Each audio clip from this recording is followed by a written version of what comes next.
What is up, everybody? Welcome into the top 10 of my 2021 NFL Power Rankings Deep Dive Series, as we are going to take a look at this year's New England Patriots that I have learned throughout the summer that I am much higher on a lot of people on, and have some pretty major optimistic projections for this team here that we're going to get into. We're also, for the third episode in a row, going to be joined by a fantastic guest, as Andre Weingarten, Moonlight Swami himself, is going to be joining the show later on. Very excited to bring that to you guys as well. But before we get started, please do hit that like button down below. It really does help support this video and the channel. Also, make sure you subscribe and turn on notifications. You're not going to want to miss an upload as we continue breaking down these teams, counting down to the number one team in my power rankings. But the Patriots at number 10, a lot of people in the comments of this series think this is way too high. So I got a little bit of convincing to do here. And really, it starts with this team's offseason. Let's not beat around the bush. This team added more than anybody in the league simply based on volume. I think they broke the record actually for the most money spent in free agency. Bill Belichick really going in, up there close to 70 years old, if not already 70, says, let's get this thing done, man. I'm not sitting around waiting forever to win a Super Bowl, and he loads up this roster stat. So let's take a look at the key departures and additions. The key departures, really only one significant name there, Joe Thuney, but they totally stole Michael Onwenu in the 6th round last year, and it's plug and play there at guard right now, so hardly a big loss for them. And then Julian Edelman missed most of last season anyway. Damiere Byrd was there last year as a deep threat. Adam Butler, pass rushing interior guy. Jason McCourty, veteran corner. All pieces that they really upgraded at, in my opinion. And then you look at those key additions. I mean, you're 5 rows deep there. It's pretty incredible what this team did. Of course, improving the quarterback room to start with Mac Jones. Yes, he's a young player, and we'll learn what kind of upside he has as his career goes on. But for now, he at least offers a floor. If Cam Newton can't really continue to get healthy and look better and better, you at least have another option there, which in a lot of ways improves the floor. Nelson Aguilar, an upgrade to Damiere Byrd as that deep threat in this offense. Kendrick Bourne, an underrated slot player and a guy that's going to play on the perimeter for them as well. Of course, the huge additions at tight end, trying to kind of recreate the Gronk Hernandez offense in a lot of ways, and that's going to be a big focal part of the first part of this deep dive, is how kind of strangely optimistic I am for this offense, not to be an explosive unit, but to be a well-run, methodical, physical offense that does a good job to move the chains and keep the defense fresh. And I think adding 2 tight ends of the caliber like Jonnu Smith and Hunter Henry is going to be a big part of that. We'll continue to explain that as we go. Part of that also bringing back Trent Brown, who played his best football on the Patriots, really stealing him back from the Raiders thanks to Gruden and some of the stuff going on in Las Vegas. Trent Brown seems like he didn't really want to be there, so he comes to play somewhere where he wants to be, and he, when healthy, is one of the better right tackles in football. So alone, the offense getting major improvements, and then you look at the defensive side of the ball. Of course, you get Dante Hightower back from the opt-out, who's an underrated impact for this defense. He's not a traditional linebacker, but is going to be huge to get him back, quite literally huge, as he is the biggest middle linebacker in football when he plays middle linebacker. And then across the board, especially in the front 7, Christian Barmore stealing him in the 2nd round. How did the NFL let Bill Belichick get his hands on Christian Barmore, who has Chris Jones-esque upside as a pass rusher? They signed Devon Godshaw as a good run-defending defensive tackle. Henry Anderson is a perfect scheme fit here as this hybrid Belichickian style defensive end. Probably someone Belichick's had his eyes on for a long time as a perfect scheme fit there. Matt Judon brings the physical mentality that they look for on the edge there. Kyle Van Noy comes back, just kind of an afterthought on top of all this stuff. And then they signed Jalen Mills to be a 6th or even 7th defensive back with a lot of positional flexibility.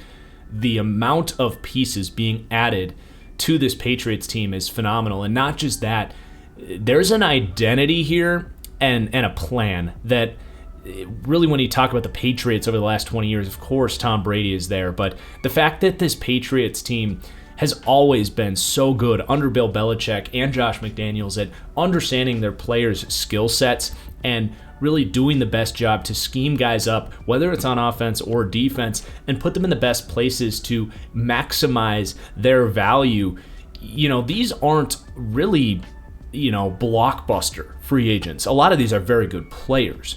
But you look at their skill sets and say they do a couple things really well, and the Patriots, above anybody over the last 2 decades, have really been the best at maximizing those skill sets and minimizing a player's weaknesses. So I'm actually super excited to see really all of these additions, how they're going to be used, and what they're going to look like on the Patriots specifically. So that's part of the optimism right there. But let's go ahead and talk about this offense, which is going to start with the quarterback situation, where they're going to rank 26th for me. It's quite funny. I was really low on Cam Newton heading into last year, and last year was the year where they signed Cam Newton, and people are like, oh, here we go, Patriots Super Bowl, and I actually pushed back on that. I was like, no, Cam Newton is extremely limited, and especially last year when the roster wasn't as good, I was like, they can still, be a playoff team and compete, but no, don't waste your money betting Super Bowl with Cam Newton, who really can't throw the ball more than 15 yards accurately and with any sort of confidence. And that still stands for me. The difference, however, is they have put much better pieces around Cam Newton to, like we just said, maximize a player's skill set. And I said this before the draft about how their plan for 2021 should be, with or without Mac Jones, by the way, is make sure the offensive line is as good as possible, make sure the defense is as good as possible, and make sure your running game with Cam Newton, who is and always has been a premium running threat, who adds numbers to the run game. So have an elite run game with an offensive line, Cam Newton, a good running back like Harris, who has emerged, and an elite defense, which they clearly are building towards. And then, as far as your passing game is concerned, just bite the bullet. Just admit, okay, this isn't going to be the Chiefs or the Bills' offense. It doesn't have to be with this team. And frankly, they've won Super Bowls when it hasn't been an explosive passing offense as well. And now they have put the right pieces here. You have an elite run-after-catch threat in Jonnu Smith. You have Kendrick Bourne, who's going to be an underrated intermediate target. You have a better offensive line in place and an offseason to really prepare for the run game under Cam Newton. And for me, as long as this goes according to plan, Cam Newton is going to be the starter for this season. And they groom Mac Jones. We'll talk about Mac shortly. But I'm much more optimistic about the way this offense is going to look, even though my opinion on Cam Newton hasn't changed that much. But he's a good decision maker. He is accurate in the short to intermediate passing game. It's just the deep balls that it's just so difficult to watch. And it's just not something you can expect from Cam Newton. But for an offense that gets in a ton of third and shorts, then you rely on creative play calling, play action, and receivers like Jonnu Smith, who can really, move the chains by fighting for tough yardage. He's going to be a great guy to get the ball to short of the sticks and rely on him to move the chains. And Hunter Henry, who's a reliable possession receiver as well, similar to what he had in Greg Olsen back in his Carolina days. They have more reliable options to move the chains on third downs, as long as they're not in a bunch of, 3rd and 8, 3rd and 9, 3rd and 10 situations where they really have to push the ball downfield.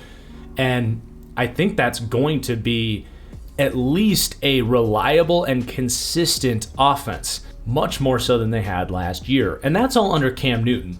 And then we can talk about Mac Jones, which I did think this was a really good draft pick. I think I gave it an A+ grade.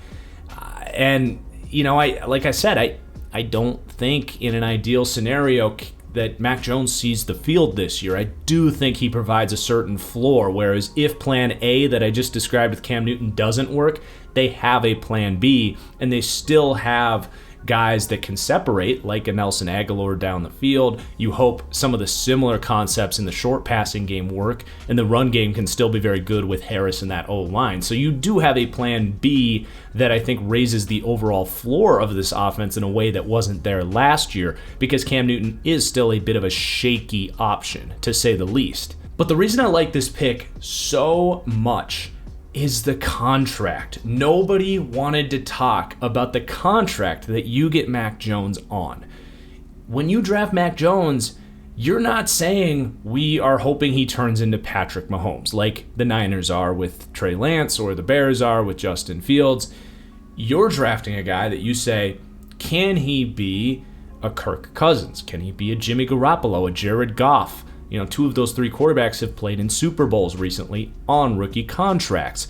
He is going to be paid about $2 to $3 million per year for the next 5 years. That fifth year gets a little bit more expensive. But you know which coach has about 4 to 5 years left? Bill Belichick. And I think Cam Newton is probably on his way out after this year. You look at Mac Jones' style of play as a pocket passer.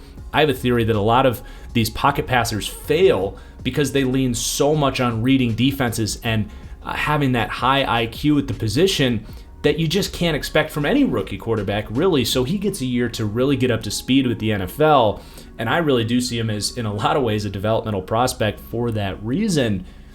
All those quarterbacks we just named, Kirk Cousins, Jimmy Garoppolo, Jared Goff, they were not the players they were as rookies, to say the least. So I think Mac Jones is a really nice option for this team, and a quarterback that, as you look at a 5-year window, is about best case scenario for what the Patriots could have done outside of maybe trading up for Justin Fields, where you're looking at more of a 20-year window. But if this team has the foresight to say, we're going to have Mac Jones here, and we're never really going to overpay him, because that's the deal with a Jared Goff or a Daniel Jones in New York, for example.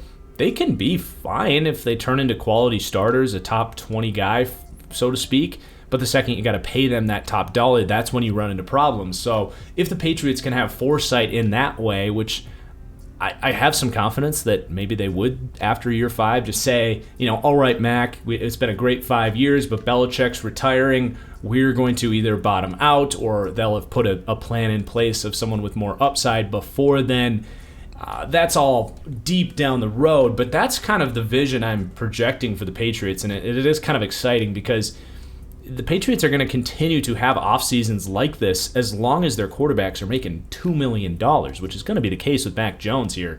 And Belichick can do a lot with that cap flexibility, just as we saw here. Behind him, you got Jarrett Stidham, who seems to have flamed out at this point, and Brian Hoyer, who's still hanging around. If Mac Jones really can't get up to speed, maybe it's kind of like a Jordan Love situation where Mac is just kind of a emergency backup, and you go with the veteran there and Brian Hoyer, but not really what I'm expecting there. They ranked 26th at quarterback, and I'm strangely optimistic relative to a 26th ranking there, if that makes any sense. Let's move on to the running back room, and this is a testament to how many good running back rooms there are in the league, because the Patriots are going to rank 23rd here, and I feel more than good about the Patriots running game. Damian Harris is a beast. He's not quite what his brother is from an explosive aspect. Najee Harris was just a first-round pick, but he has speed, he has power, he can contribute in the receiving game. He's a great modern back with size, speed, power, and vision. He's kind of ideal for this offense as well, and certainly good enough to me to make Sony Michel just really his backup. I think Michel does get involved, and he's obviously a kind of a bust of a first-round pick, but he's still been okay as a runner, and it's really about health for Sony Michel as well. So a good 1-2 punch there. You got James White, who's a great receiving back, not so much a runner. And then you also got to keep an eye on Ramondre Stevenson, who ran into some off-field troubles at Oklahoma, but Belichick likes to take a chance on players like this, who are just good football players when they can get on the field, and he hopes to put a program in place to, keep them in line off the field. And if that happens with Ramondre Stevenson, he the sky's the limit for him. Size, speed, power, natural fluid movement skills. He really could have been a early round draft pick, a high upside guy, but really did have a hard time staying on the field at Oklahoma. So, interesting pick in the 4th round. Keep an eye on him, deep dynasty leagues, that kind of stuff. And then J.J. Taylor is an interesting scat back as well. I think they try to keep all of these guys around. So it's kind of counterintuitive. We talk about this being a great running game, potentially the best in the NFL, yet they rank 23rd at running back. That's a testament to why you don't invest highly in running back, because there's so many good backs. I feel so good about Damian Harris. I think he's, if you want to talk about fantasy football, could be a top 10 running back this year. But a big part of that is the offensive line in front of him and what Cam Newton does to open up numbers in the running game as well. So it's going to be a very efficient running back room, and they'll certainly outproduce, or at least almost certainly outproduce, the 23rd ranking here. But as far as their on-field evaluation, I think 23 is fair. Then we get to the receiving room, and again, they rank 29th. It's not an explosive group. People are going to see that here, but each player here has a specific role, and you can see how it's all going to kind of click into place and really flow and run well together, even if you're not getting the same explosiveness down the field. They bring in Nelson Agholor for a lot of money. And the more I watched the Raiders last year, the more impressed I was by Nelson Agholor. And I can totally see the plan for Agholor. He is the vertical option in this offense. You hope he catches the ball when you throw the ball his way. But for the Raiders last year, I will give John Gruden some credit here, because I'm not very nice to Gruden on this channel, but he had the foresight to say, you know what, the Eagles were using Agholor incorrectly. He is a perimeter, speedy, deep threat. He's not this tough, middle-of-the-field slot guy that they were using him as. So he sticks him outside, and he ends up being a better deep threat than Henry Ruggs, who was, the 11th overall pick. And he is explosive out there. And in a different situation, I think he could actually have a really good year and continue to kind of surprise later in his career. But as long as Cam Newton is the quarterback here, I don't see him being overly productive. Now, we have seen deep threats like this at least keep the defense honest. Cam can sometimes get it there on those deep posts, at least to the point where, he can see it, Agholor can get open, and if they don't respect Agholor's vertical ability, he can beat them. So production-wise, I don't know if it's going to be there, but it is an aspect to this offense that I think does need to be there if you're going to take the rest of this seriously. Because otherwise, without Agholor here, you can just come down and basically put your whole defense in the box and not have to worry about anything else. So I understand the signing. And if they go to Mac Jones, it gives him a real separator down the field as well. So it's fine. It's a good aspect of the offense, though I don't think it looks all that pretty all the time. And then you're really lacking a lot of explosiveness behind that. You have Jakobi Meyers, who is a physical slot receiver, a decent short to intermediate option for Cam Newton. He's got the toughness after the catch you look for as well. He is kind of the fit here.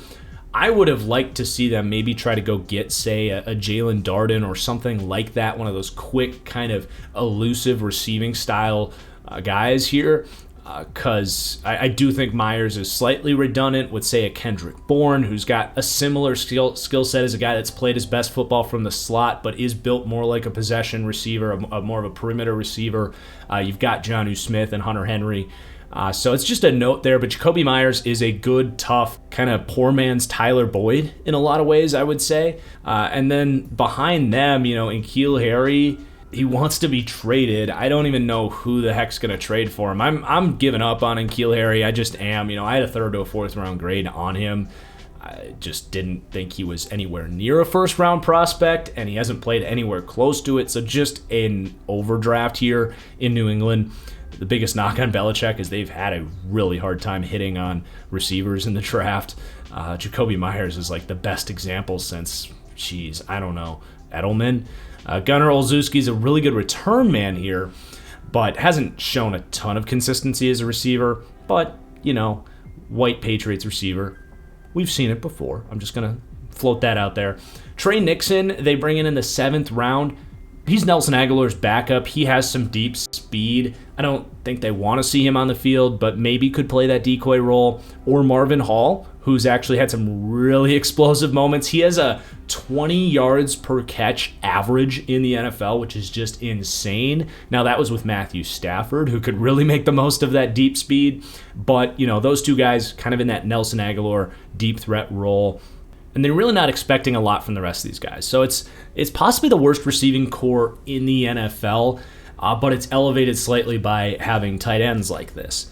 So Jonnu Smith really does a couple things at an extremely high level and is pretty average at the rest of your typical tight end duties. He's an average blocker. He's an average route runner. He has below average size. I think his consistency with his hands is relatively average as well. But that's why Hunter Henry is there to be that reliable possession target. What Jonnu Smith does is at an elite level is run away from guys on crossing routes and run after catch. This guy, he models his running style after Derrick Henry. He's going to put that stiff arm on and truck through you. He is an extremely powerful, explosive runner. I can't think of, outside of, I guess, George Kittle, a more terrifying tight end with the ball in his hands. And I think him being used creatively in the short to intermediate passing game and being able to fight for some of those tough first downs is exactly why they signed him. And then you get Hunter Henry, who's more of a traditional possession tight end. He's maybe not quite what he was before all the injuries started to rack up, but he still is extremely reliable in the red zone and on those. Like I said, you hope you get a lot of 3rd and 3, 3rd and 4, and you can say, okay, Cam, just throw it away from the linebacker. Hunter Henry can reach out and grab it. Let's move the chains. We'll run the ball twice, and then maybe we can do it again on 3rd down. That's kind of how I picture Hunter Henry is playing almost the Jason Witten role for this offense. I do think, however, he catches a ton of touchdowns this year.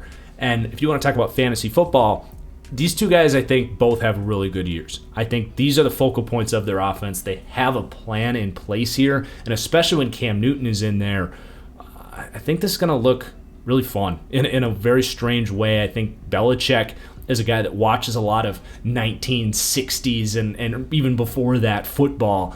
He's going to really, I know he's not the offensive coordinator, but he's going to have his paws on the style of offense they want to run. And you want to talk about triple option, heavy packages, old school football.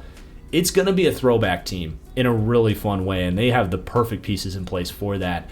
You have Matt Lacoste coming back. I think he opted out last year. Decent backup tight end. They picked up Troy Fumagalli. I didn't know that until I sat down to do this. I could see him working out and developing here. He was a good prospect coming out of Wisconsin.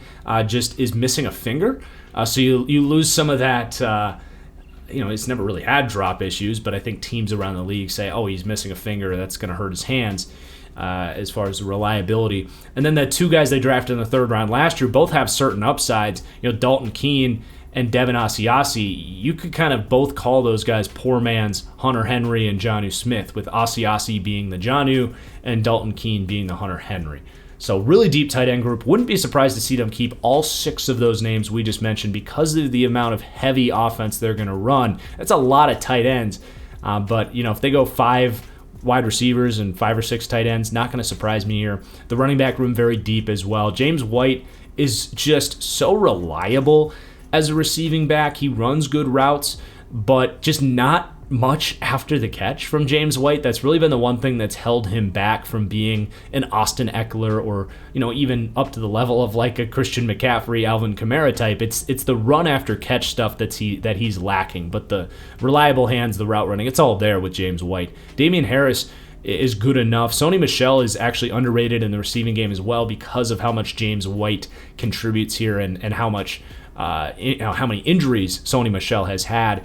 Ramondre Stevenson was really good with the ball in his hands in space at Oklahoma with reliable hands, and J.J. Taylor has some of that shiftiness. So they have a bunch of different dudes that in these heavy packages with the play action and the read option stuff that they're going to do here, they have so many different ways to get creative here. I just wish that the receiving room had another guy or two that could actually separate down the field when you need a bucket. But as long as they're able to play in the structure of this offense, keep 3rd downs, into 4 or 5 yards or less, they're going to be able to move the chains. And a big part of that is the offensive line that ranks second in the NFL. I mean, this is one of the best offensive lines New England's ever had, if not the best. It does hinge on Trent Brown staying healthy there at right tackle, which is not a guarantee, but other than that, you really have no questions about this being an elite offensive line. And even if Trent Brown goes down, you have Justin Herron, who played actually pretty well last year. Good scouting on the O-line last year as they brought in Herron and Onwenu, especially Keyz as well as not been able to stay healthy for them, but is a player that has a lot of upside and was a pick that I thought 2-3 years down the road, which is present day, based on when he was drafted, was a guy that could just be another mid-round steal for the Patriots. So they have guys that could potentially step up if something happened to Trent Brown, but that does get a little more iffy. So you go down the board here. I mean, you have 5 high-end starters, not just quality starters, right? These are high-end, borderline top 10 players at their respective position. Isaiah Wynn is a very, very good left tackle. There's a lot of good left tackles in the league. I don't know if he's top 10, but he's more than reliable. And he's kind of stunned with his efficiency as a shorter tackle, kind of opening up the question of, do you need to be 6'4", 6'5" to be a high-end tackle? Isaiah Wynn would say no. You have Michael Onwenu, who is the steal of day 3 last year, really. I mean, he came in and wasn't just a high-end guard, but he actually stepped in at right tackle, by the way, and just mauled dudes. It was crazy. I still wish Game Pass was up so I could have taken a deeper look at how Michael Onwenu, who was a plodding, mauling right guard, who I was pretty high on, by the way, but he was a stiffer, mauling type. What was he doing at right tackle that helped him be so effective there? And that I probably did a disservice there to mention that Onwenu could probably step in at right tackle as well, and maybe like a Ted Karras comes in and plays guard or something like that. You have some flexibility and depth. But anyway, you move him back to left guard to fill the void left by Joe Thuney, and there's a chance Onwenu's a better player. I mean, he was one of the best offensive linemen in the NFL as a rookie. What a pick he was. Then you bring in David Andrews. There's questions on if they were going to be able to afford him, and they were. They brought him back kind of later on in free agency, and he's, again, kind of on that 10 to 15 range of starting centers in the league. Balanced, smart, do-it-all player. Bit of a down year last year, but has been nothing but a stud for his career. And you even have a good backup in Ted Karras, who was one of the best linemen for the Dolphins last year. You have Shaq Mason at right guard, who's still possibly the best run-blocking guard in the NFL, at least move-blocking guard. Not the most elite pass protector, but certainly good enough. And he's their best offensive lineman. And then Trent Brown, who, when healthy, is a top 10 right tackle. He's, a mauling type. He does struggle with speed at times, but when he gets his hands on you, you're going nowhere. So this is the second best offensive line in the entire NFL. I mentioned some of the depth there. Anyone else worth noting would be, I suppose, William Sherman, who they drafted this year. Fits the mold that they've had success with Isaiah Wynn and Michael Onwenu, is kind of a tackle type. They can play guard or tackle, but at like 6'3". So kind of sticking with what's worked for them, with guys that produced at a high level but just fall because they're quote-unquote undersized. Really fun offensive line, especially, as run blockers. We talk about how they're going to run the ball like crazy. Isaiah Wynn, Onwenu, Shaq Mason, Trent Brown, all some of the best run blockers respectively at their position. So that's really exciting here. This has a lot of potential to be the best run game in the NFL, and that's says a lot when the Baltimore Ravens exist in 2021. So the offense as a whole isn't going to rank too high, 23rd, right? And this is one of the more unique offenses we've talked about, if you haven't gotten that sense quite yet.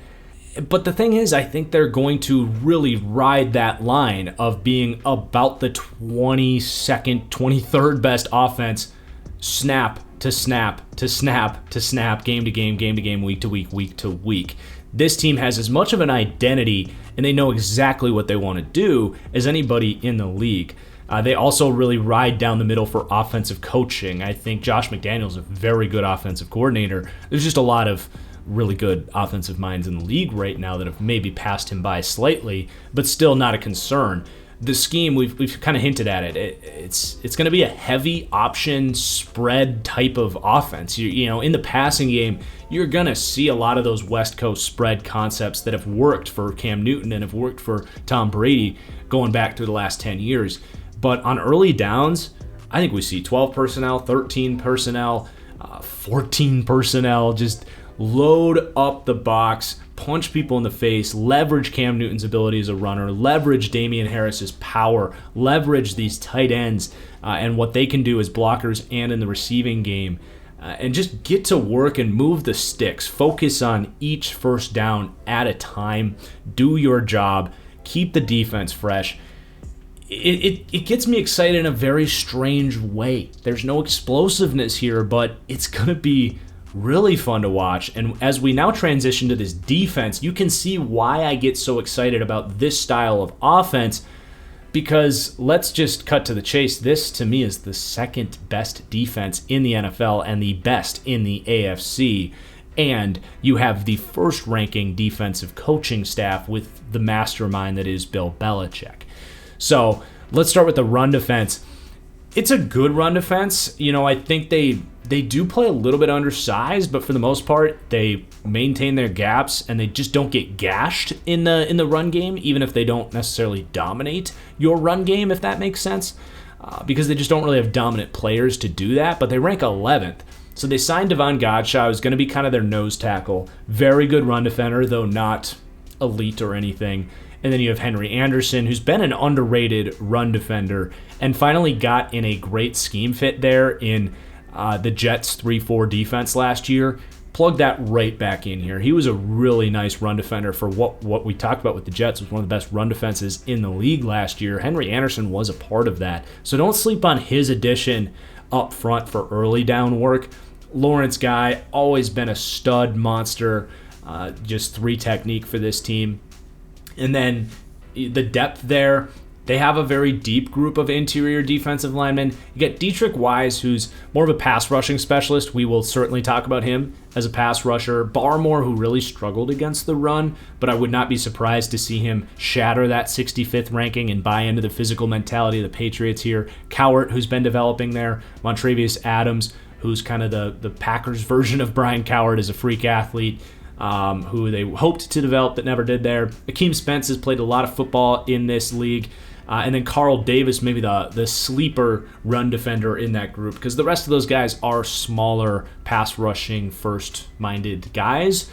But the front 3 there, I think with how you're going to rotate Guy and Anderson potentially off the field and actually Godchaux, all these guys will kind of be on and off the field on later downs. As far as the early down run defense, as long as these guys are healthy, you're not going to see a huge rotation on early downs. And then the edge group, bringing in Judon and Kyle Van Noy should help here. I think on early downs, you get Kyle Van Noy on the edge, who's a very instinctive run defender, and Matt Judon, who plays with the physicality and length and power you look for there. So very solid on the edge, though neither have been elite run defenders throughout their career. Do keep an eye on Anthony Jennings. You know, it's going to be a little bit crowded there in this base package, but he is a beast of a run defender and great depth if anyone gets injured there. Winovich, Perkins, more pass rushing minded guys there. And then for the linebacker depth, you've got Donta Hightower, who I think is probably the best, thumping inside linebacker in football. Now, they use him in a lot of different ways, but he is a truly unique linebacker. He is the strongest linebacker in the NFL. And if you do not believe me, go to the Titans 2019 wild card game. The way they use Donta Hightower to try and stop that outside zone run game in those 6-1 fronts, he played stand-up nose tackle for the Patriots, and he was able to engage with Brett Jones, who's one of the best run-blocking centers in the league, and consistently stack and shed head up on the center. And he just has the best core strength, raw strength, block shedding ability of any linebacker in the NFL. I do believe that. Now, he's not fluid in space. He can miss tackles. There are weaknesses to his game, and he's really not a good cover player at all. But he brings a unique thumping aspect in the middle that nobody really has. So just keep an eye on that as you watch Dont'a Hightower, just how balanced he is and how strong he is. Juwan Bentley is a similar style. They definitely drafted him with Dont'a Hightower in mind as a guy that's like 260 pounds. But he's just at a much lower level of everything Dont'a Hightower does and has some of the similar weaknesses. So that's where you start to look at, Kyle Van Noy coming in and playing off ball and later downs. You look at a Josh Uche who's going to be kind of a hybrid style guy. I think they're still trying to kind of figure out who Josh Uche as a player. Is he the edge role? Is he a middle linebacker? I think he's kind of Kyle Van Noy's backup this year is really what it is, where he's going to do a little bit of both. But you got McMillan to be another kind of thumping backup. Maybe he beats out Juwan Bentley because he offers a little bit more sideline-to-sideline ability. And then Cameron McGrone was a really good mid-round pick. And Raekwon McMillan is not a bad comp for Cameron McGrone as kind of a run-defending linebacker. So they have a lot of different flexible pieces there. Terez Hall played last year as well. They even signed Harvey Lange here. Didn't make the key additions list, but just so many different pieces here. Belichick is going to have so much fun scheming this defensive front up. You also got to mention Kyle Duggar, who I think could be poised for a breakout season. I think he has the upside of a premium strong safety in the NFL as a bigger body dude with a ton of athleticism. I don't know if I want to say Jamal Adams upside. Certainly not Derwin James upside, because Derwin is just a different freak in coverage. But it's that style, it's similar like Jeremy Chin for me. Maybe more like a Landon Collins, Jabril Peppers type of upside might be a better group of players to throw Kyle Duggar's upside into. But yeah, they rank 11th for run defense. It's going to be a very good run defense. And then the pass rush, this has never been Belichick's, bread and butter, is loading up with high-end pass rushers. He had Chandler Jones for a little bit here, but he traded him away. Belichick is much more about discipline up front, pocket pushing ability, and then just kind of closing in the pocket to allow the defensive backs to thrive. Especially over the last 5-6 years, this has been the defensive style that has worked. The Patriots had the best defense in was it that 2019 defense that was so good, or 2018? I think it was 2019. Had to have been 2018 when they beat the Rams in the Super Bowl. But anyway, this has been a style of front that has gotten them to have the best defense in the NFL. So you might be sitting here saying, well, how can they have the second best defense in the league if they're 11th for run defense and 21st for pass rush? Well, that's where that first-ranked defensive coordinator comes in, and we'll get to the secondary, of course. But this is actually one of the better-looking pass rushes Bill Belichick has had in a while. They signed Matt Judon, who's a good number 2 pocket-pushing style. He's exactly the type of edge rusher they look for here. And with Anthony Jennings and Ronnie Perkins, really good prospects for that role, but they are still prospects, being a little bit more unproven. To slot in Matt Judon there, Belichick's probably feeling very comfortable with that. And then Chase Winovich on the other side is a good kind of speedy rusher and does offer a little bit of power there as well. But he offers a little bit more of that quick twitch, high energy out there on the edge. And he's been a very efficient pass rusher, not a full-time starter for them, but he does contribute. So the edge rush looks pretty good, and I like some of the pieces they have there. Van Noy, when they do put him in certain packages off the edge, is very crafty and has an underrated finesse skill set at getting after the quarterback. Anthony Jennings, I thought was really underrated for his power coming out of Alabama as a legitimate pocket-pushing power rusher type, kind of in that Bud Dupree mold in a lot of ways. Same thing with Ronnie Perkins, who I actually think my pro comp was Bud Dupree. So there's that pocket-pushing style. Ronnie Perkins did they get him in the 4th round? 3rd round. I think it was the end of the 3rd. What a steal. If he snuck into the 1st round, I wouldn't have been stunned. I had a 2nd round grade on Ronnie Perkins. Just has really nice traits to work with. So you really have just a good group of edge guys that are the right scheme fits and the right types that they look for here. And then you go inside here, and it's okay. Dietrich Wise is a solid option. He is the right scheme fit here. He is really just going to extend those arms, drive his feet, and push the pocket, which, again, is exactly what Belichick's looking for here. But in a one-on-one situation, is he going to, blow by guys and get a ton of sacks? Probably not. Next to him, Lawrence Guy, you hope he ends up actually getting beat out by Christian Barmore here, because Lawrence Guy's never been a truly efficient pass rusher. He's okay, I guess. Not ideal, to say the least, but Barmore is really where you can get excited here, because I think Barmore has a chance to be the best pass rusher they've had since they traded away Chandler Jones. And you want to talk about power and pocket pushing ability, which is what Belichick looks for. Again, that's Christian Barmore, man. His college tape is Chris Jones-esque in a lot of ways. A late bloomer and a guy that just, the sky is the limit, man. I could not believe they were able to get him, but early on, we might not see a ton of him, but as the year goes on, if he becomes an impact, if this team's making a playoff run and this pass rush gets to actually look pretty good, I think Christian Barmore could be a big part of that. Just the traits, man, are exceptional, and he's very good at landing his hands inside. He'll run his feet. He plays low. Explosive player with a ton of upside, so he is the guy to keep an eye on in there. And behind that, we kind of mentioned these guys, Godshaw, Anderson, much better run defenders than anything. Cowart has some explosiveness and some upside. Maybe you get a year 3 jump from him. Adams, not expecting much. Davis, Spence, it's kind of whatever after that. You're keeping an eye on Barmore to give this any kind of high ceiling. But again, this defense has been at the highest of levels without an elite pass rush, and this is frankly better than that 2018 pass rush that they had. Then you get to the linebackers.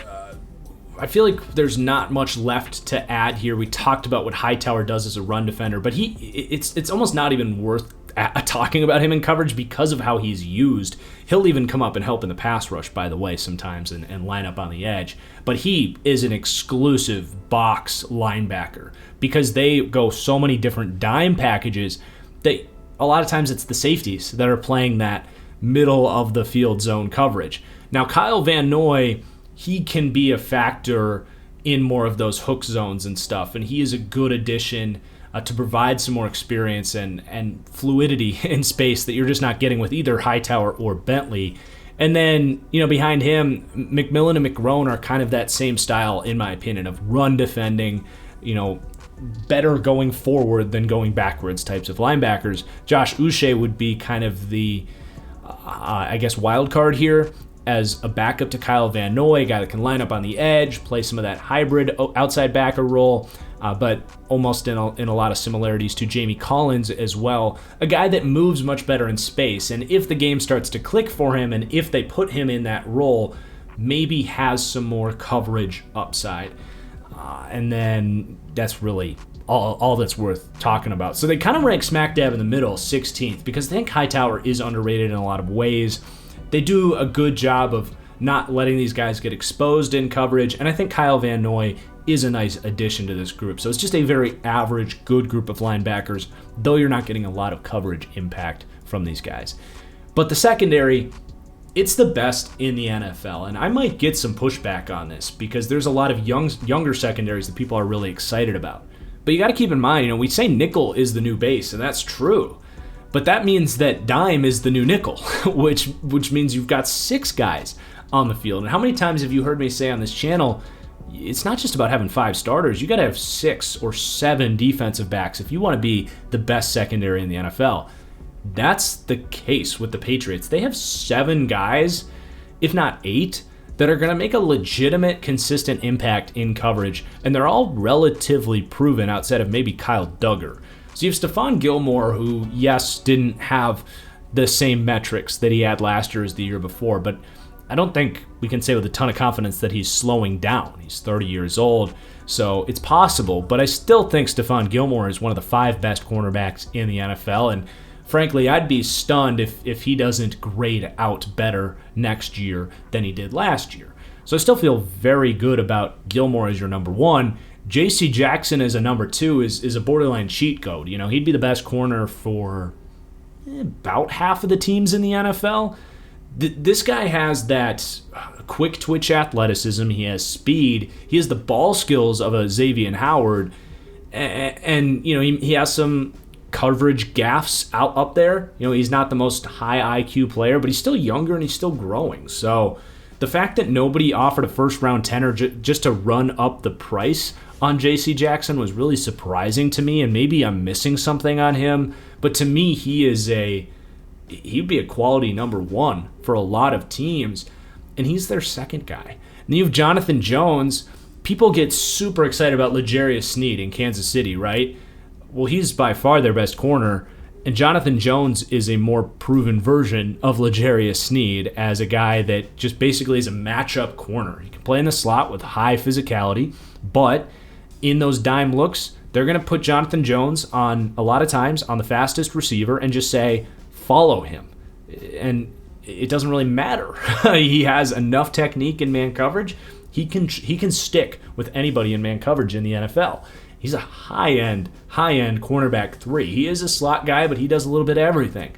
Then you have another matchup corner in Jawan Williams, who looked solid in the very limited playing times he got. Now, he is almost like a quarters package defender. He's not going to be on the field a lot as long as these guys are healthy, but you will see him come in and play certain matchups. For example, that picture, he's matched up on Mike Gesicki. That's what Jawan Williams is here for right now.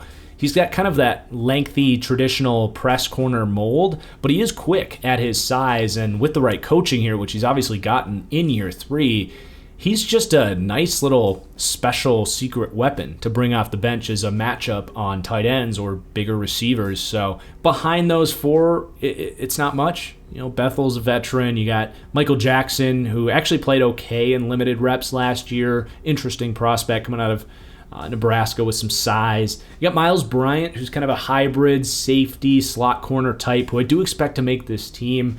So they don't stink, but you don't want those guys on the field.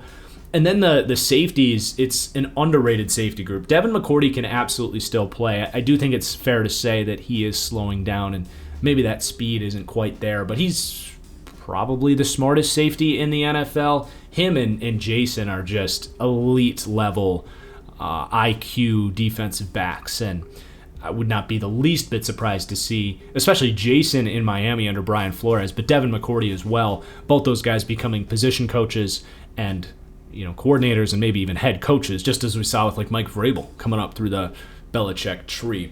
Just a kind of out there take there, and maybe getting more towards that stage of Devin's career here, but still a high-end starting free safety and patrols this defense and make sure everybody's in the right position.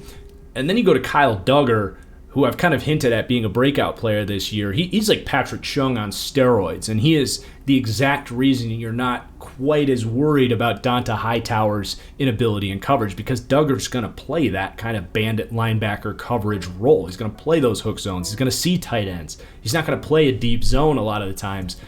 But he does have the speed and range to do it, and that's what he did in college. So it's not that he can't do those things, but he's going to thrive around the box. He's going to be a machine this year. I think Kyle Duggar has extremely high upside, and there's a lot of reasons to be excited about him, maybe making up for some of the regression from Devin McCourty there. And Jalen Mills as well. I think his career is trending back upwards. He found a home as a safety for the Eagles last year. Now, when he's at corner, he's not good with his head turned to the quarterback. He's much more of he needs to see the play developing. He just doesn't have the athleticism to be a good man corner.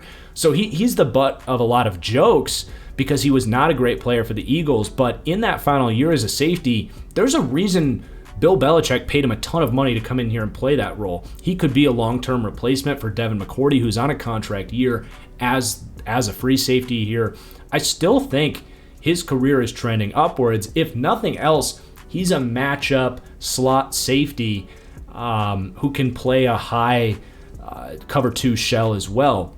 So a luxury signing in a lot of ways. It's frankly unfair that he's their 6th or 7th best defensive back. Adrian Phillips probably going to just enter a true backup role to what Kyle Duggar is going to do, but he's a guy that can come in and play that box safety, bandit linebacker type of role. And then you even have Cody Davis, who's started a lot of games in this league, and Adrian Colbert, and a draft pick in Josh Bledsoe, who I thought was a little overrated, but is kind of, I see what they probably see in him as kind of a hybrid safety, kind of a really poor man's Jalen Mills, if you will. But yeah, they're the first-ranked secondary in the league. They have every skill set you could possibly want. They can run any coverage on you. They can match up man-to-man with the best of them. I mean, Gilmore, Jackson, Jonathan Jones. You bring in Jawan Williams, Jalen Mills, McCourty, Duggar. Like, it's stupid the amount of high-end players they have in this secondary, and they've got to be the number one reason I'm, I guess, higher on the New England Patriots, and certainly the number one reason this ranks as the second best defense in the NFL. I feel like we didn't even do justice to how much Bill Belichick brings to the table and how much people are underrating the coaching aspect here. They do have an excellent home field advantage. They always have. And then as far as the scheme goes, you've got that hybrid Belichick 3-4 front where they're going to get creative with the outside linebackers. And they're still a very multiple defense, still quite man-heavy, although in their coverages, which they are totally justified to be a man-heavy defensive backfield because they can do it, as we mentioned. And then just an overlook at the team here before we get into the schedule and our interview with Andre. Again, ranking 10th overall, 23rd on offense with that super steady, riding the line style of offense, the second-ranked defense in the NFL. Still a very good special teams. Some question marks about the kicker situation with Nick Folk, who's just okay, and Quinn Norton. But other than that, your coverage unit going to be phenomenal. You've got kick returners and a great punter in Jake Bailey. So they rank tied for 7th there. The culture is going to be 6th in the NFL. I do think losing Tom Brady has taken a little bit of that winning edge, that culture out of the team.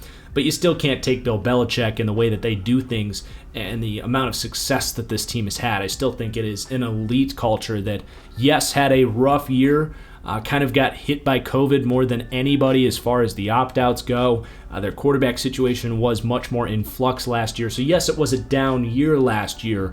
But if you want to talk about benefit of the doubt, Bill Belichick has earned more of that over the last 20 years than anybody in the entire NFL. And that is what that culture ranking is all about. It is my benefit of the doubt pliability slider. The overall strengths and weaknesses for this team, I feel, have been covered pretty well to this point. But just to recap, coach and culture obviously has got to be at the top of that list. Offensive identity. Even though they rank 23rd for offense, I think this team at least knows who they are and what they want to do. And there's a lot of offenses that actually rank higher than the Patriots that I don't think can say that. And I think that's going to give them a certain consistency and reliability that, depending on how you look at things, could actually be valued higher than the quote-unquote 23rd best offense, if that makes sense. You have the offensive line, a true strength, an elite group. The front seven, versatility and depth paired with Bill Belichick as a coach. Don't sleep on what this front seven is going to be able to do, both from a run defense and pass rush aspect, but also the ability to confuse quarterbacks with all of the different hybrid pieces they have and the different fronts that they're going to be able to present. And then the secondary, we just did the secondary, man. It's insane, the amount of pieces they have back there. They do have weaknesses, though. High-end quarterback play, it just isn't something that's going to be available to this team. If they get thrown off rhythm or off script, if they get down early and they can't stick to this running style offense, especially when Cam Newton is in there, they're just not going to be able to open up the passing game. Like, those are criticisms we've had of Tennessee and criticisms we've had on and will have on the Baltimore Ravens. Spoiler alert, but it is what it is. Take that and apply it tenfold to the New England Patriots. They have one trick on offense, and if that trick doesn't work, they're going to have ugly weeks. I'm just going to say that right now. And part of that is the explosiveness at wide receiver. But back to the quarterback play for a second. Mac Jones, I think, can get to be a good quarterback. I don't know if he is as a rookie. He has a chance to be. I like some of the stuff he does, but it's just, again, high-end quarterback play, probably not something that's going to be available to them. So let's now take a look at the schedule. What does this all mean? They rank top 10. I'm higher on them, yada, yada. They're going to have good weeks. They're going to have bad weeks. They're going to be a matchup-dependent team. Let's leave it at that and take a look at the schedule. Their over-under is 9 wins, and I'm going over on this team. I guess that's not a huge surprise at this point as they came in at the top 10. But I have them winning 11 games this season, and part of that is not just that I think this is a better team than people realize, but their schedule is actually pretty favorable as well, as they get most of their tough games at home, and their easier games are on the road, and even then, some of their road games are against less physically minded teams that I think are winnable. So you look at the start, I have them starting 5-1. I do think they beat Miami in the opener. I think they just split this division in general. So I have them winning their winning their home games, losing their road games for now in the division. So lock that in at 3-3. But New Orleans, they get them week 3, and we talked about in the Saints deep dive. That's a lucky break for the Patriots because they're going to be without Michael Thomas and without David Onyemata up front, who's going to make it much easier on the Patriots to run the game there. Tampa Bay week 4, this is going to be pretty 50-50 for me, and they could easily lose that, of course, but for the purposes of this series, I do need to give Tampa Bay some losses. So at New England, the biggest game of the year, the Bill Belichick revenge opportunity. Sure, let's go with the Patriots for now. I don't know if I'll hold to that when I do my final predictions or whatever, a video that I'll be putting out the week before the season comes out. But yeah, we're going to stick with a win there for now. At Houston, obviously a winnable game there. I mentioned some of their road games are easier against less physically minded teams. They get Dallas at home, and then they have to go to the Chargers. I do have them losing that. Let's call that a split with the Tampa Bay game there. I think they could easily win the game at the Chargers, who don't have the most physically enforcing front seven. A revenge game from the catastrophe that the Patriots had last year against that team as well. At Carolina, again, a little bit more of a squishy front, a beneficial road matchup for them. They do get Cleveland at home. I think that's a team that the Patriots can throw off of their script and their Shanahan offense. At Atlanta, another road game against a very squishy front. Tennessee at home, beneficial to get them coming to town. At Indianapolis, while you got New Orleans early, you do get the better version of the Colts later in the season there. So I guess that's a push. Jacksonville at home, a winnable game. So a very beneficial schedule for the Patriots' style of play, I think. And that's how you get 11-6 here. Now, their floor is certainly lower than that. The quarterback room could really go south. I do think their floor there is higher than it's been in years past, but it's not super high with a rookie quarterback in Cam Newton. But I do think their ceiling is about 12 wins. I think if this can be an elite defense like it was several years ago, and this offense really is in stride, it's going to be a very good Patriots team. And that brings me to my last point here before we transition to the interview. I have Super Bowl futures on the New England Patriots. I think I got it at about 35-1. I think that's about where they're at right now.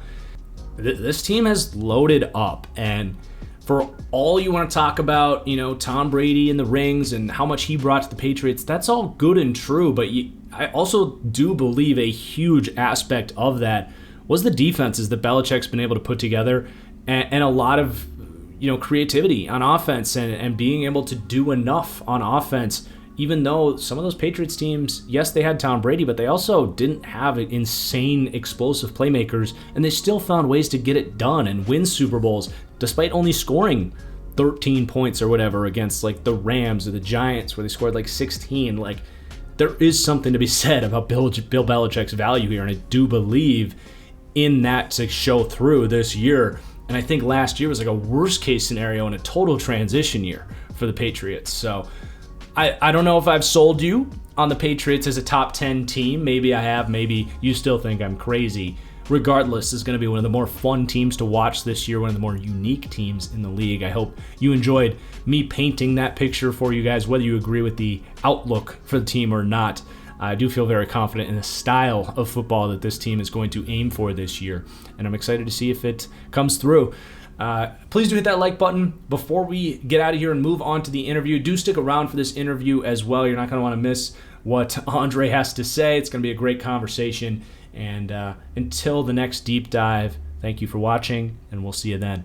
And now I am thrilled to welcome back onto the channel Andre Weingarten. And the one benefit of Carson Wentz's injury, other than for interdivision rivals, I suppose, is that it allowed the Patriots to move up, which allowed us some time to get Andre onto the channel and talk some Patriots. So how's it going, buddy? Thank you for taking the time to come on. Really appreciate it.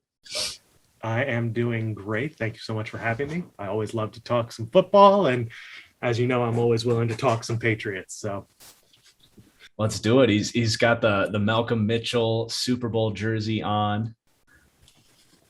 the fifth ring. Had to bring back the memories as someone that had money on the Falcons in that Super Bowl. It's going to be a painful interview here, but let's get through this. I have one quick little note for you.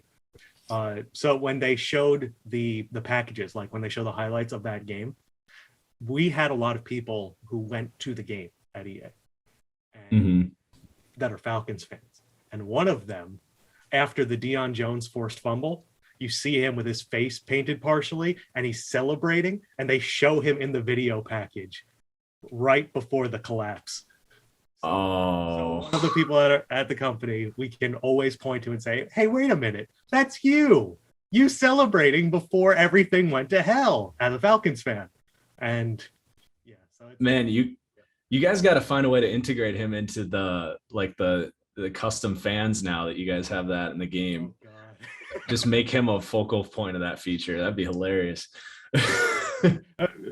Falcons fans get really excited in the third quarter, and then they all get really dejected by the fourth quarter, just by default in their stadium.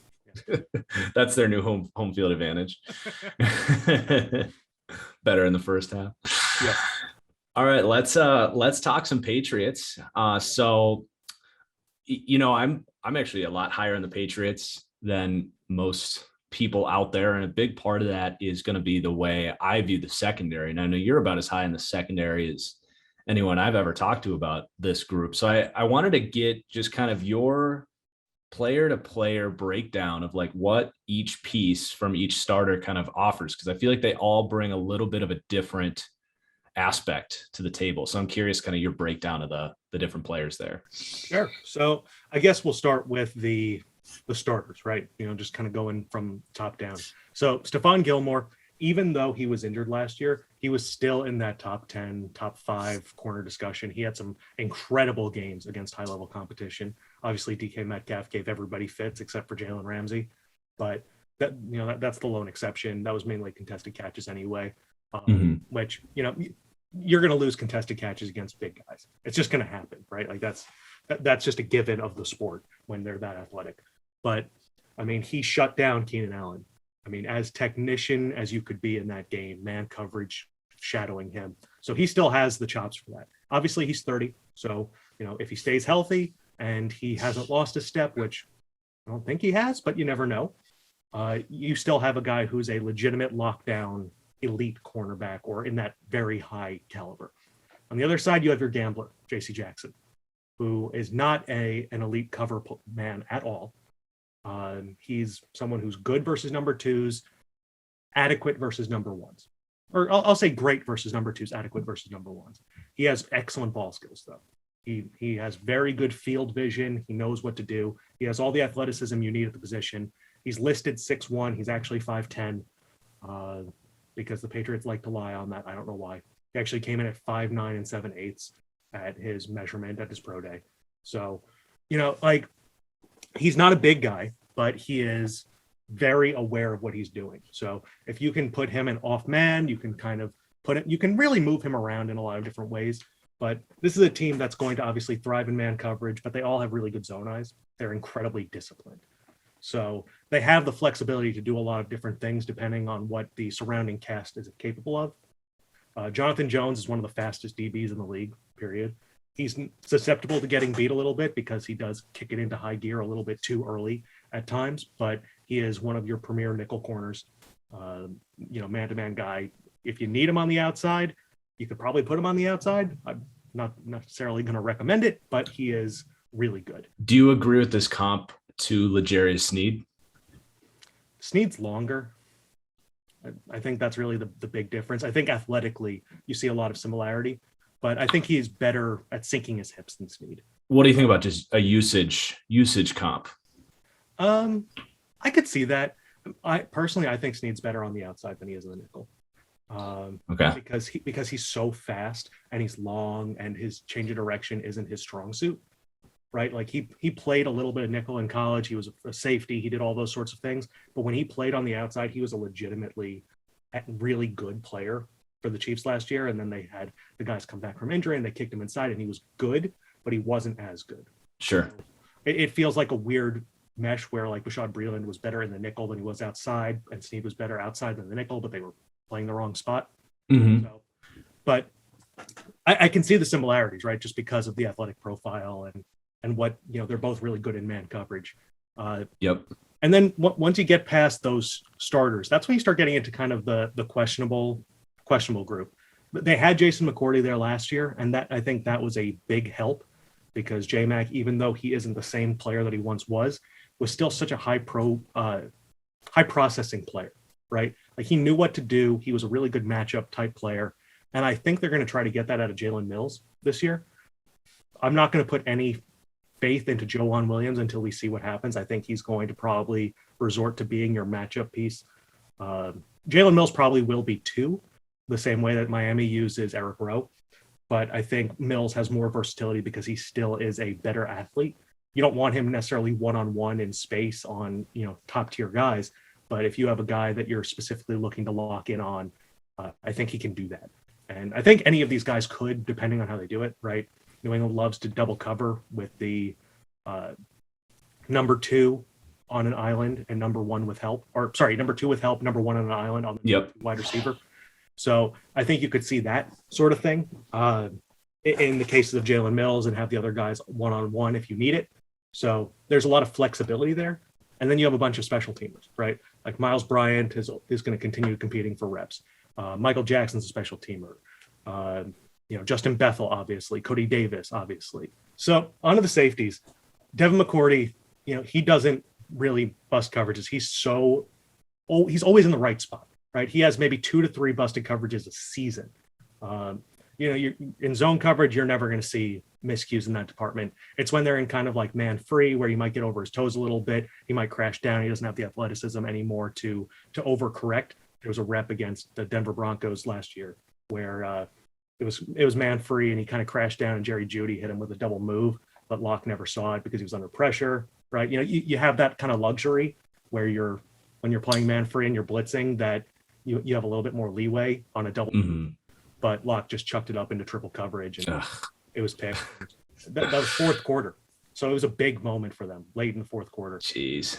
And you can't even fault McCourty for getting beat on a double against Jerry Jeudy. I mean, he's already one of the best at that. So yeah, exactly. It was trips, right? So it was trips from the opposite side. So McCourty was playing on the back side. So he kind of crashed down thinking it was going to be a flat, and Jeudy just went straight up on him. But it was right. The break was right at the point where the pressure was getting to Locke. So sure. Things like that will happen, but in zone, it doesn't happen. Like comparing him to other corner safeties in the league, I broke down all of them. Yeah. You see guys like Minka and Tyrann Mathieu, they have more of those busts. They have potential high level play, right? Their ceiling might be a little bit higher, but their floor, McCourty has the highest floor just because he doesn't make mistakes. I feel like at this stage in his career, you can kind of lump McCourty in with like maybe Amos and John Johnson. Yeah. Yes, exactly. Maybe not exactly the same role, but like play style. Yes. No, you're absolutely right. He can play the single high. He can play the cover 2 deep safety. He's not going to be a burner getting to the sideline anymore, but he can still make plays because of his football IQ like those 2 guys can. Yeah. So that's a great comparison. And then you have next to him, right? Adrian Phillips is going to be competing for that starting spot. He's going to be probably your dime linebacker potentially, or he's going to be your dime strong safety. And Kyle Duggar is going to be your dime linebacker because, as I showed you, he can stack and shed legitimate offensive linemen like Mekhi Becton, which he did week 17, which at 6'2", 220 is one of the craziest things I think I've seen from a insane safety. So, I mean, he was a rising star last year. He's going to be spectacular for them based on what he did already as a rookie. He was supposed to be raw and he just didn't show it. So, linebacker, he can play safety. Do you want him deep? Probably not, but he can man up guys. He can play in those hook zones, those underneath zones, and he can be a legitimate elite run defender at the position. So, it's not as deep as it was last year for obvious reasons in the secondary, right? Jason McCourty's gone, but they still have a lot of pieces and they have options. And then you have other, people vying for roster spots: D'Angelo Ross, D. Virgin, Adrian Colbert, things like that. So I'm just trying to think of like playing time here. Do you think Phillips is a pure kind of special dime package linebacker, whereas Duggar is more of the starting strong? I would say Phillips is the better coverage player. Okay. I think you're going to see kind of a mix. I would expect, depending on what they're aiming for, I would expect Duggar to be kind of a rotational linebacker with Phillips as the true strong. And then in dime, you might start seeing kind of a variation there.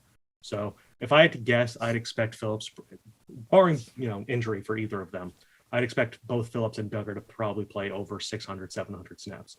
Wow. Okay. McCourty's going to be your full-time guy, right? Because they love three safeties. If you remember, Deron Harmon would play 600 snaps for them with McCourty both out there. So I would expect something similar in this case, where you're going to see three safeties on the field quite a bit. The one piece is Jalen Mills, right? If they the safety in those matchup spots. Yeah, it's going to be fun to see kind of what Belichick, how he views these guys, because Jalen Mills, I think, could be anything from, like you said, like the Jason McCourty fourth corner kind of matchup guy to he could, I think, potentially even play the Deron Harmon role as a too high guy. But if you're doing that, then it does get a little complicated with Phillips and Duggar both playing. So I am definitely excited to see that rotation. And the last note is like totally Phillips and Duggar are both going to play a ton. I agree. Whatever they do with Jalen Mills, because of the way the linebacker room is structured, it's all these thumping, move forward, not backwards types. Yep. So they do a really good job of, with every position, minimizing guys' weaknesses and maximizing their strengths, which is just another tiny example of the way they do that. Those linebackers are interesting too, right? So unique, right? Because Hightower and Van Noy are both capable in coverage, right? That is something. They're not going to be those guys who can necessarily match up with speed, but their football IQ and their physicality are both so high at that position. And Van Noy, really interestingly, if you look at his like splits over his career, he went from playing something like 300 coverage snaps a year in his first couple of years in New England to only like 70 in his final year. And he was an exclusive edge rusher. And then he goes to Miami and he's back to that role. So he really could do either of them. Yep. As a guy who's, blitzing, who's actually just playing straight off the edge, who's playing as a weak side backer or whatever you want to have him at. And yeah, you're absolutely right that these guys are not, physical specimen in the athletic sense in coverage, and really none of them are. The exception might be Josh Uche. I was going to ask. Off ball, but there's really no way to tell what the hell they're going to do with him. I think we were kind of talking about this. It makes sense with Uche that because they bring in, God, I'm getting lost with all these names. It's crazy how many players they have on this defense. But you got Judon and Jennings coming back as well. And then freaking obviously Winovich. And then they add one of my favorite players in this draft, Ronnie Perkins. Like you got four guys that can play traditional edge now. Uche was never really, he has some stuff for sure, but it's very, very Kyle Van Noy-esque. So I almost see that as like a mentor situation for a year where we probably don't see a ton of Uche this year, but I still think there's a ton of upside there down the road. I think they like him more than Winovich, honestly. Really? Which, yeah, I think Chase is going to be obviously really good for them, and in that special sub role. Yeah, apparently they are higher on Uche from what I've heard and read. Well, it makes sense because Uche he's more of a 3-down player, for sure, and that's probably what Belichick and those guys like more about him. But I don't think there's much of it. No, not at all. But there's really no case that Uche is a better pass rusher than Winovich. No, there's no case of that. Yeah. There's room for, I think, there's definitely room for both of them in the future, I think. Without a doubt. And Uche's 245, right? Like, so he's really, He's literally in a hybrid mold. I saw him at 225, so I was curious. Yeah, he's put on. I wonder. Okay, he's putting on weight. Okay, I like that. He did, yeah. So I'd rather he put on the weight than drop it. Yeah, like Perkins is 247 per their website. Raekwon McMillan of all people is 242. So he must have lost weight to even be in that role. Right? Like that's crazy. Hightower's 260, which is massive for a lot. It's insane. Anthony Jennings is 259. Bentley, I think, is 260. Yep. Joanne Bentley, 255. Therese Hall is 235, but he can't move backwards. Yeah. Like it's wild. It's very clear what they want from their inside backers. And then it's the edge guys where it's like, oh yeah, all of these guys can also rush the passer and they can all drop in coverage as spot droppers if you need them. Yeah. I love breaking down the Patriots defense. It's the way they use these guys is so fun. It always is. And they're retooled now. Yeah.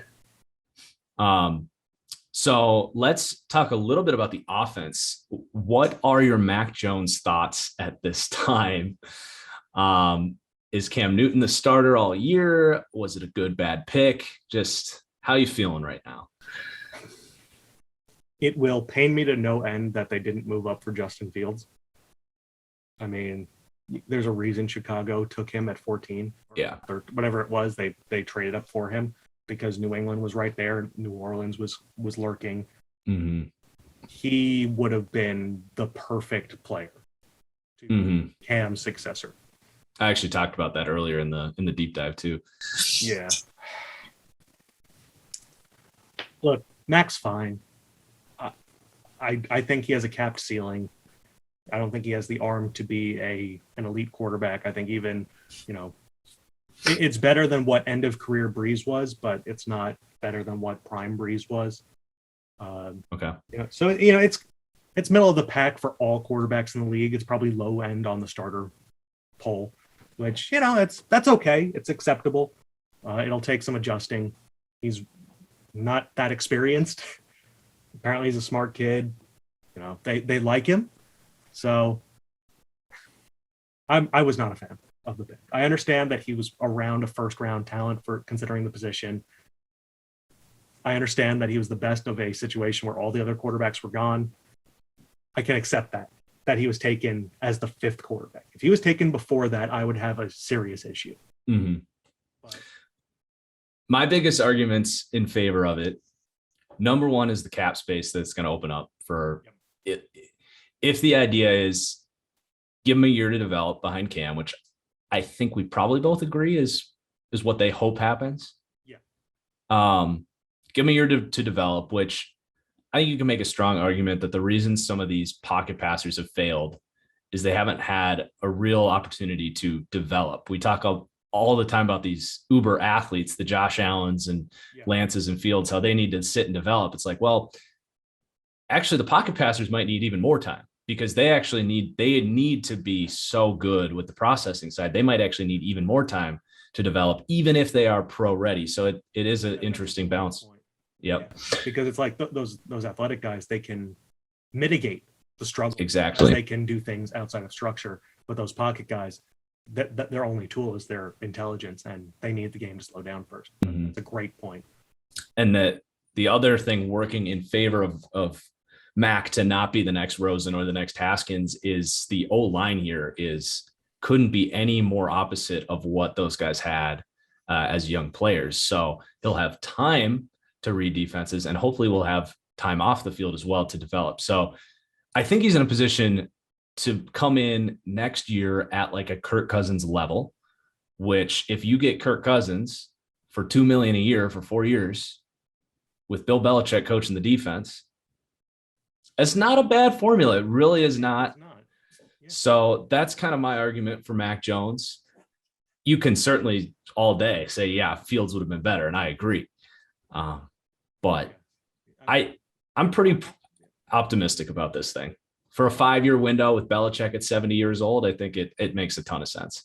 Yeah, I mean, it's better than not taking a quarterback, right? Like that's the way that I've been able to reconcile it personally. But I think Cam's your starter this year, unless he is just absolutely catastrophic. in camp, which it doesn't sound like he has been. It sounds like he's been viable. They say it's a true competition. I don't think it's a true competition. Mm-hmm. I could be wrong. It's very possible. Belichick loves to throw curveballs, but I think he understands that Mac needs some time, especially because, like you said, those pocket passers need more time. I think when you have a weaker arm, you need even a little bit more of a runway because you have to be better with your anticipation, right? A guy like, if Josh Allen couldn't move from the pocket, he still has a howitzer. So Mm-hmm. you can make up for the fact that you're late in your processing. Mm-hmm. You have an adequate arm, you don't have any room to wiggle. And Haskins and Rosen fell apart despite having really good arms. Yep. So you need even more time in that department. So I think Cam is still the guy. I'm curious how they're going to structure the passing game because now you have 2 tight ends that you can rely on. And New England loves option routes, especially from the tight end position.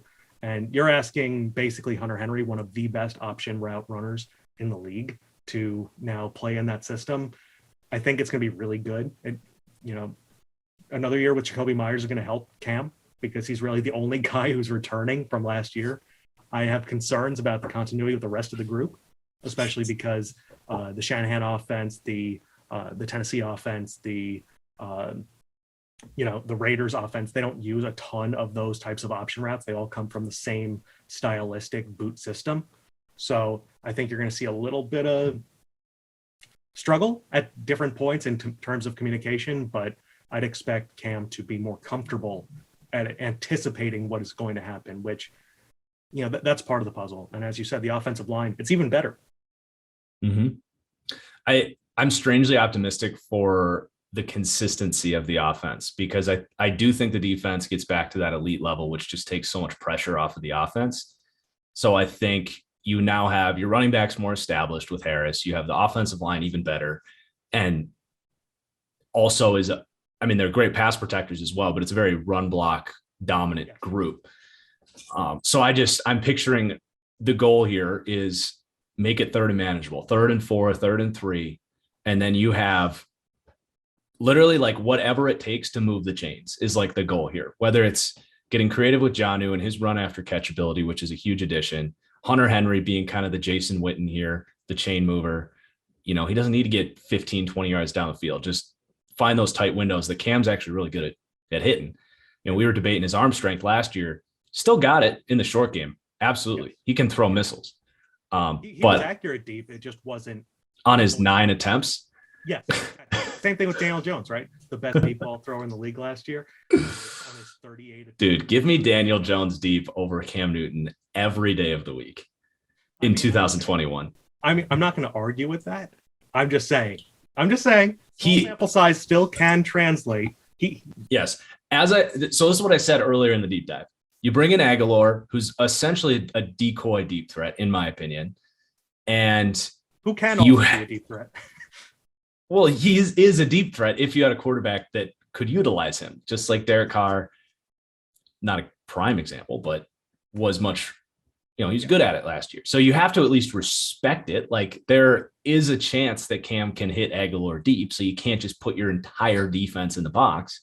So that's like an important part of the offense. Even if it doesn't produce, it's still like is going to be meaningful that it's there. So yeah, I think, you have they only rank 23rd for me on offense, but I like their approach. The only thing I wish they had was, like a Jalen Darden, Rondale Moore, like another guy to help move the chains from the slot. But maybe Myers is that guy. Yeah. Yep.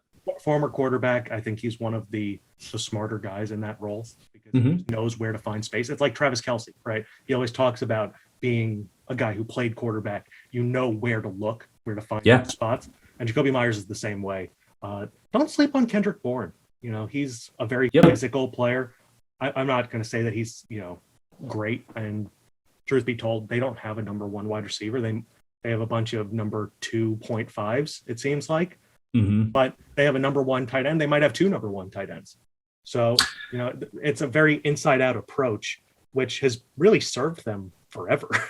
Yeah. Well, in Bourne, they all just have such a specific role because you mentioned Myers, option route, short guy. Bourne is, maybe I'm sleeping on him, but I have talked up Kendrick Bourne in the past about how good he is over the intermediate middle. Yep. So you have that second layer for your dig routes and mesh or whatever you want to do there. And then you got your deep guy, you got your 2 tight ends.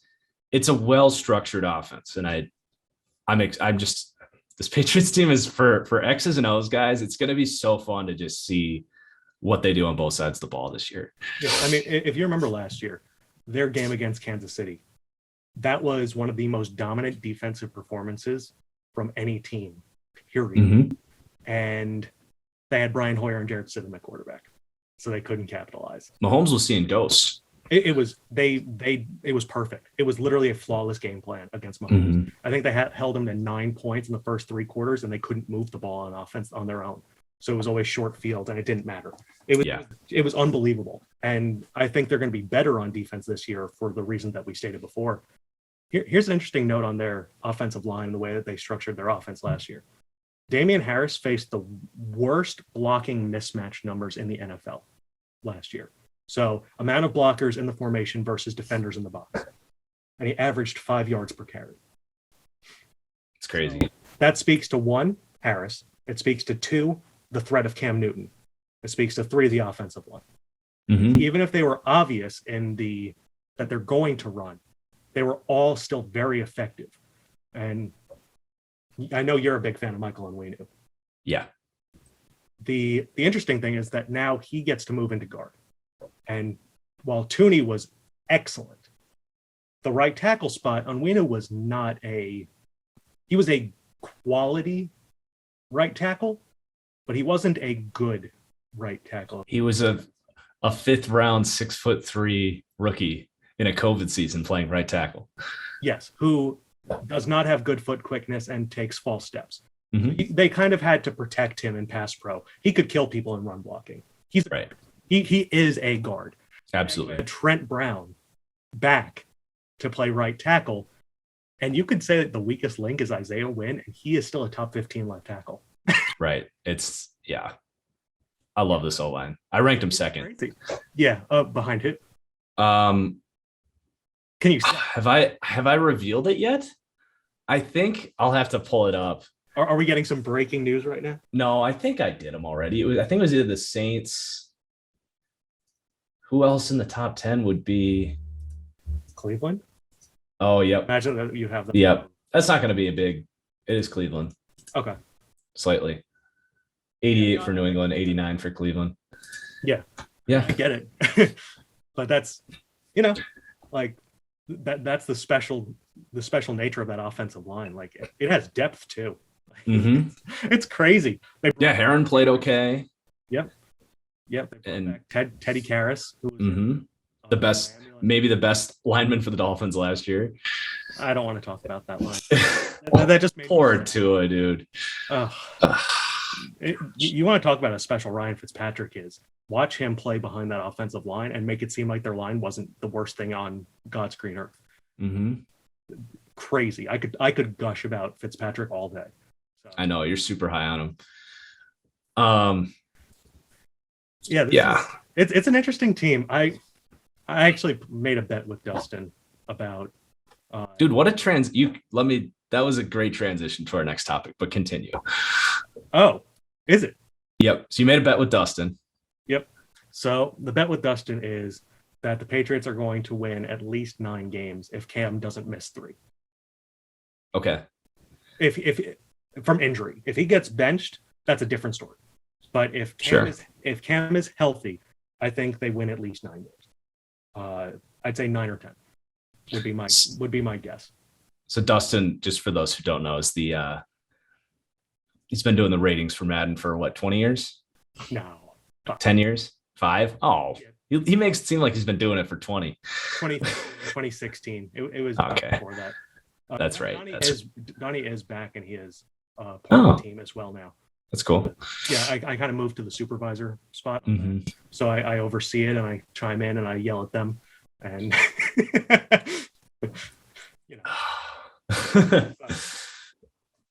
we don't need to I'm still mad. I'm still mad about the Brady over Rodgers thing, but let's not talk about it. I just want to say that was not my call. I know, you told me. I specifically did not want Brady above Rodgers.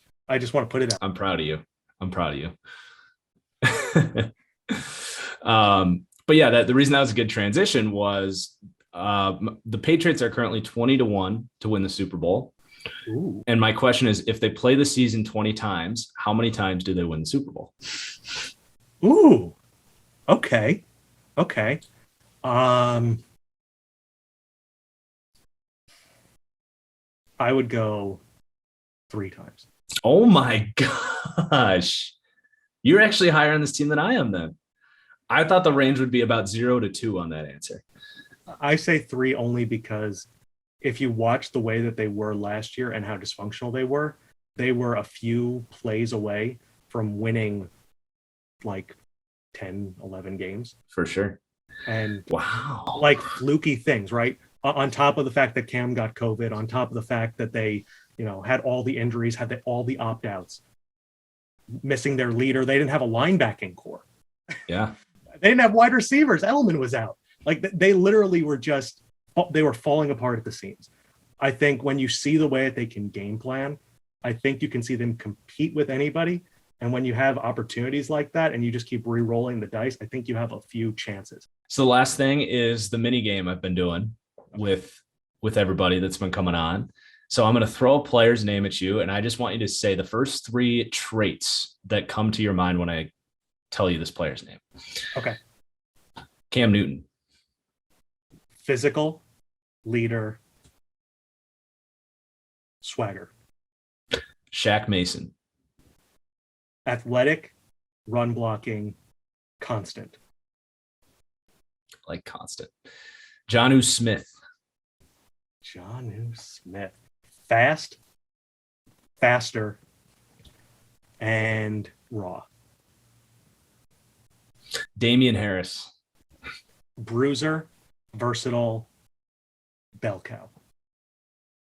You like what you saw from him in the receiving game? Enough. More Yep. than Sony Michel. Yep. Stephon Gilmore. Lockdown. Incredibly intelligent. Athletic. Christian Barmore, who we didn't even talk about. Yeah, we didn't talk about the D-line at all, the interior. Yeah. Which got a lot better. Yes. Raw, rotational, upside. Mm-hmm. If I had 3 words, I would say flashes. That's actually 4 words, but flashes of Chris Jones. Okay. I can see that. Chase Winovich. Flowing hair. Speed rush. Doghouse. And then lastly, Devin McCourty. Leader. Ball skills. Twin. Future defensive coordinator, future Patriots defensive coordinator. I could see it, man. Speaking of Gerard Mayo, that dude's going to be a head coach He's in San Francisco now. He is the linebackers coach for the Patriots. I'm thinking of there's another D'Amico Ryans. Yeah. So Gerard Mayo is you said linebackers or defensive coordinator for the Patriots? He's inside backers coach for the Patriots. Okay. They don't list a defensive coordinator. I think it is Steve Belichick though. He's the outside backers coach officially, but I think Mayo has the legitimate shot to be a head coach within 5-6 years. I can totally see that. But yeah, I can also see the McCourty twins as like the next brother head coach duo. Them and the LaFleurs. That'd be so cool. It would be really cool. Can they just be like joint head coaches for someone? That'd be amazing. Ooh, that would be sick. Just rotate every week. Joint defensive coordinators. How about that? Yeah. One's a safeties coach, one's the corners coach. Yeah. Call it. Yep. Perfect. All right. That is going to do it. Thank you so much for coming on. And anything else you want to say before we get out of here? I would just say I hope it doesn't come across that I'm too high on this team. I think 9-10 wins is probably where I'm at with them. I don't view them as the best team in the division, but it's hard to discount the coaching staff and the depth. And those are two things that are kind of constants, right? Football's a game of injuries and bad decisions, and they try to mitigate those through those measures. So if you ever need to make a bet on a team to be able to overcome, non-on-field adversity, feels like that's the case. So absolutely. But thank you so much for having me, because this was awesome. I love talking ball with you. So yeah, thanks for coming on. Stands to watch some film. Let's do it. Yeah, we gotta make that happen as soon as Game Pass makes that something that we can do. Hey, unless you got some film you can share. I have other means. All right. All right. Take care. Hope everyone enjoyed, and we'll see everyone for the next deep dive. Peace out.